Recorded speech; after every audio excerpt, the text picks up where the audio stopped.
Kabupaten Natuna adalah salah satu kabupaten di Provinsi Kepulauan Riau, Indonesia. Natuna merupakan kepulauan paling utara di Selat Karimata. Pembangunan sumber daya manusia yang ada di Natuna saat ini menjadi buah bibir di kalangan masyarakat, di mana terdapat banyak program dari pemerintah setempat untuk mengembangkan serta membangun manusia Natuna menjadi lebih berilmu. Dijuluki Mutiara di ujung utara, baru-baru ini Natuna mendapatkan apresiasi atas kinerja pembangunan infrastruktur yang sangat bermanfaat dan merata bagi masyarakat, yang merupakan kunci laju perekonomian dan pendidikan. Di Natuna, pembangunan jalan serta fasilitas lainnya terus mengalami peningkatan, guna mengoptimalkan potensi yang ada di gerbang utara Nusantara.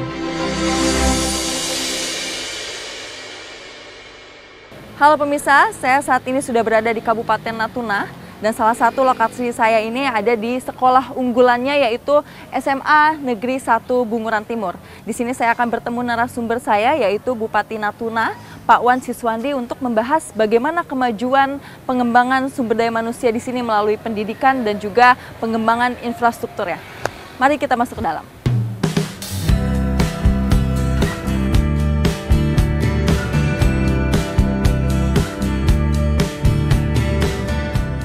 Dibagi-bagi gitu. Iya, halo Komisi, Bapak Ibu izin. Nah, Bapak di sini kunjungannya dalam rangka apa nih Pak? Saya kan dulu juga SMA sini. Oh. Jadi kalau ada kegiatan-kegiatan di sini, biasa kita diundang.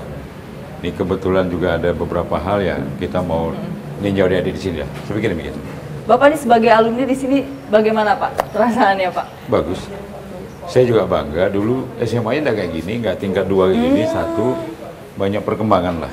Nah, di sini kan Bapak tuh dikenal dengan bantuan terkait beasiswa ya Pak ya. Nah, aku mau tanya sama adik-adik nih, siapa yang mau dapat beasiswa nih dari Pak Bupati? Saya. Nah, kalau di sini ada yang berprestasi, paling berprestasi siapa nih Pak? Yang mana nih? Ini. Halo, namanya siapa? Sarah Pesita. Oke, gimana perasaannya dapat beasiswa dari bantuan dari Pak Bupati? Alhamdulillah pastinya seneng banget dan semoga anak-anak lainnya juga bisa merasakan itu Kak. Kalau misalkan seleksinya sendiri bagaimana Pak? Untuk Jadi begini, jadi kita bicara pendidikan ini memang di pemerintah itu sangat perhatian.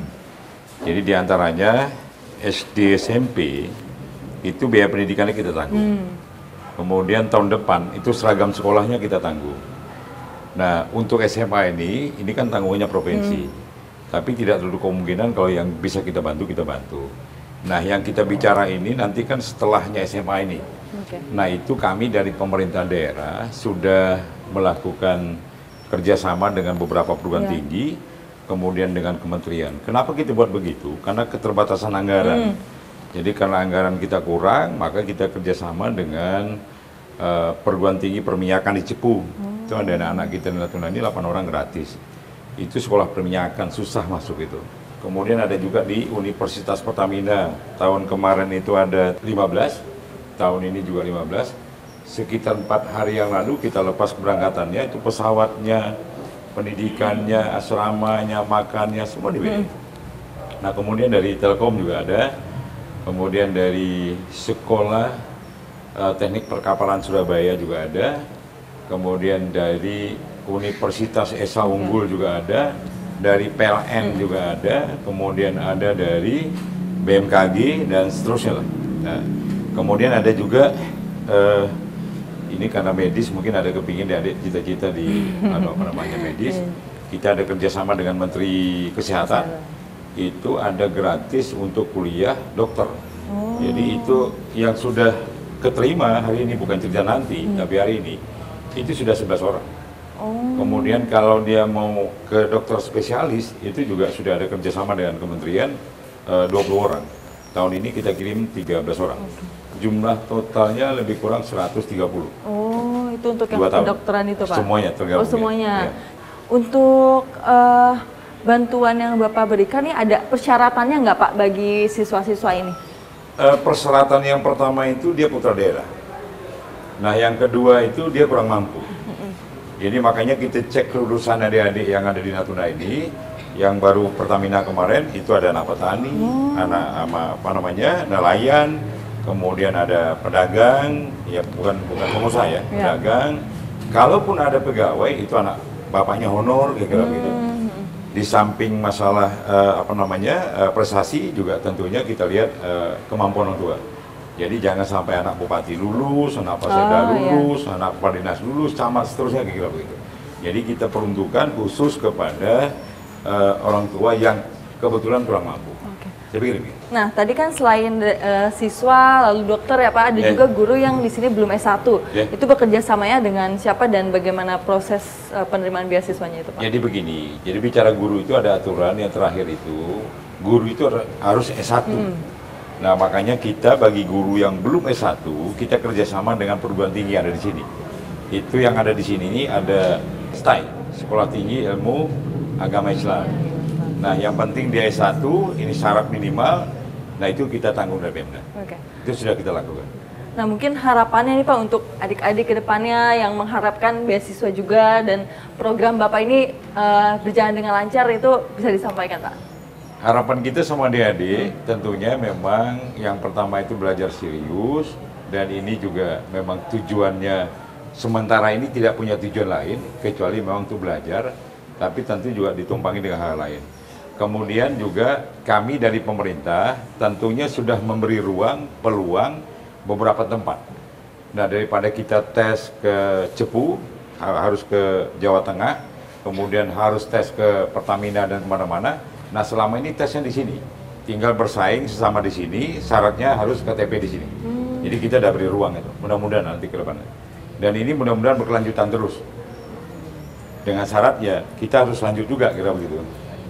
Nah, Bapak ini juga kan selain berprestasi di bidang bantuan beasiswa, terutama pengembangan SDM melalui pendidikan ya Pak ya, ada juga pengembangan infrastruktur nih ya Pak ya. Mungkin nanti kita akan bahas di luar ya Pak terkait infrastruktur dengan Pak Wan Siswandi selaku Bupati dari Kabupaten Natuna. Saya akan melanjutkan diskusi saya soal infrastruktur pembangunan yang ada di sini. Jangan kemana-mana. Song kita keluar. Song kita keluar. Nah pemirsa, kembali lagi bersama saya, yang mana saya akan membahas soal infrastruktur pembangunan dan kemajuannya di Kabupaten Natuna. Ini masih bersama dengan Pak Wan Siswandi sebagai Bupati Kabupaten Natuna. Pak, Natuna ini kan baru-baru ini diapresiasi apa ya atas kinerjanya dalam pengembangan infrastruktur, yang mana ini kan berkaitan juga dengan sumber daya manusia agar tetap berkembang. Nah, Bapak sebagai Bupati di sini, khususnya di periode Bapak, bagaimana Pak sejauh ini pengembangannya? Jadi memang kalau kita bicara pembangunan sebuah kabupaten, itu kan memang ada beberapa hal. Yang pertama pendidikan, yang kedua kesehatan. Dan tentunya penguatan semua itu harus infrastruktur yang kuat. Nah memang sudah banyak jalan yang kita bangun, kemudian gedung yang kita bangun, dan beberapa hal yang sudah kita lakukan, embung, listrik, dan seterusnya lah. Nah tapi yang jelas ini, yang kami peroleh ini, itu dari bantuan kementerian. Jadi bisa itu dana DAK, bisa itu impres, instruksi presiden, makanya kepada Bapak Presiden, saya ucapkan terima kasih Pak Jokowi yang sudah dulu 4 kali ke Natuna, dan sudah mengucurkan dana dari kementerian lembaga kemarin kepada Pak Menteri semuanya, saya ucapkan terima kasih.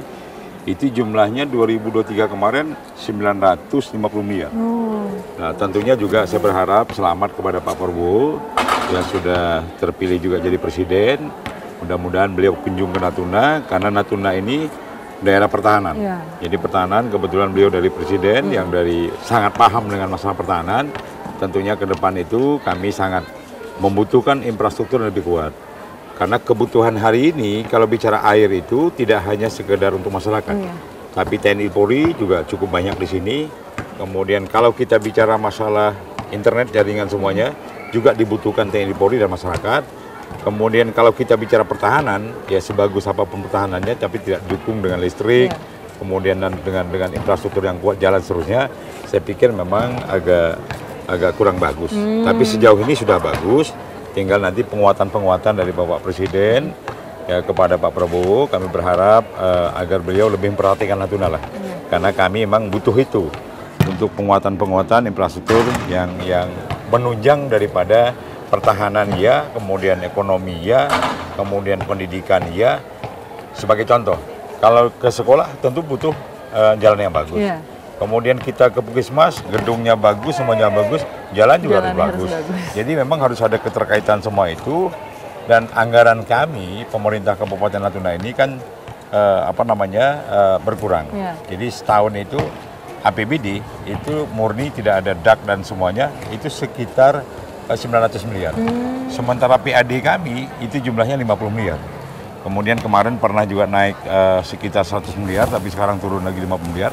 Dengan begitu, makanya dengan daerah perbatasan ini sebagai beranda terluar dari NKRI tentunya harus kita pelihara agar lebih bagus dan lebih kuat. Saya pikir demikian. Baik, tadi Bapak menyinggung soal Puskesmas sudah bagus, lalu sekolah sudah bagus. Namun apabila jalannya ini kurang bagus kan juga kurang memadai ya Pak ya. Nah terkait jalan nih Pak, sudah berapa kilometer panjangnya jalan yang sudah rampung nih proyeknya? Kalau secara keseluruhan udah mau 500 kilo lebih.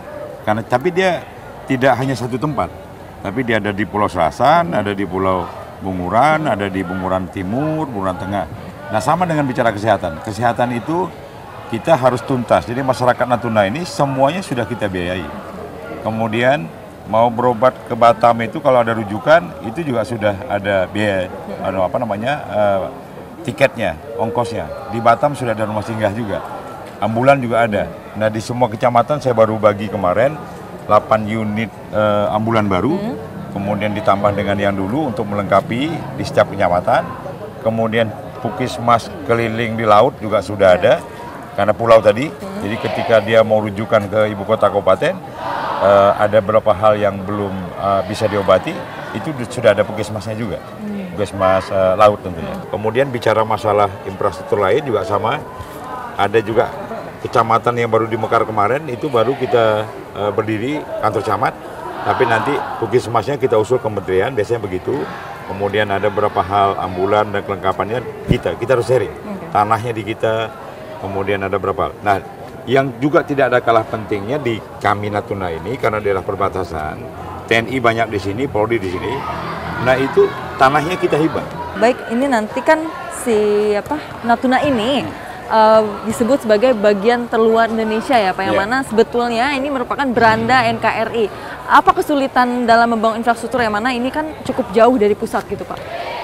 Ya kendalanya memang daerah pulau, itu satu. Yang kedua itu kendala yang paling kami rasakan itu agar ada hubungan yang lebih bagus lagi, jembatan udara. Jadi jembatan udara itu pesawat, nah sudah ada memang, sudah ada hari ini sudah hampir tiap minggu, dari minggu ke minggu sudah ada. Tinggal persoalannya mungkin nanti masalah ke depan itu masalah harga dan semuanya lah. Tapi saya yakin nanti ada prosesnya, ada waktunya. Pada waktunya nanti akan selesai sendiri mudah-mudahan. Yang jelas kami pemerintah berupaya terus untuk melakukan beberapa hal terkait masalah penurunan harga tiket, kemudian air bersih terpenuhi, kemudian PLN juga terpenuhi, jalan juga bisa dimanfaatkan masyarakat secara keseluruhan. Nah ini yang harus tugas pemerintah itu, infrastruktur itu. Saya pikir demikian. Terakhir nih Pak, apa sih kebanyakan dari masyarakat butuhkan gitu terkait infrastruktur ini, lalu harapannya dan mungkin yang Bapak ingin sampaikan selaku pemerintah kabupaten untuk masyarakat itu apa Pak? Jadi memang yang infrastruktur yang dibutuhkan hari ini jalan, listrik, air, kemudian dermaga, kemudian jembatan udara pesawatnya, karena itu ada suatu hal kebutuhan, bukan lagi suatu hal yang look, tapi ini kebutuhan yang memang sudah menjadi rutinitas. Termasuk telekomunikasi juga itu hal yang mendasar, makanya kami dari pemerintah melihat bahwa ini ketika tidak mampu di kita usulkan ke pemerintah pusat dan alhamdulillah sudah banyak dibantu, tinggal mungkin ada beberapa tempat yang masih belum terpenuhi, itu nanti kita akan usulkan lagi. Seperti ini. Oke baik, Bapak terima kasih banyak ya Pak ya, tadi Bapak sudah menjelaskan soal infrastruktur secara global, lalu beasiswa yang diberikan kepada siswa-siswa di sini ya Pak ya. Semoga Bapak dalam masa jabatannya ini dapat terus memberikan program-program yang terbaik ya Pak. Amin amin. Nah pemirsa, begitulah tadi diskusi saya dengan Pak Wan Siswandi yang merupakan Bupati Kabupaten Natuna. Pak Wan ini sudah cukup banyak kontribusinya terhadap kabupaten ini, terutama untuk infrastruktur secara global dan juga pendidikan. Terima kasih sudah menyaksikan dan sampai jumpa.